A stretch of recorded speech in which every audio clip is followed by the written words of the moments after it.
Hello guys, welcome back to the channel. In today's video, I'm going to show you how you can uninstall multiple applications at once on your Android phone.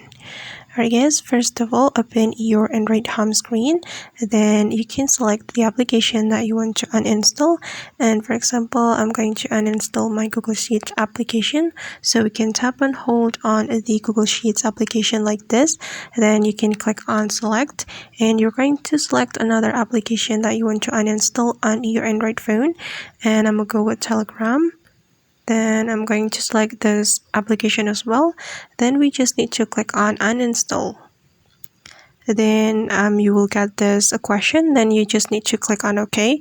Then after you click on OK, the application will be uninstalled from your Android phone.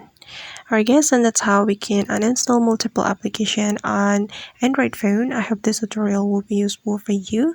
Thank you so much for watching and see you on the next video.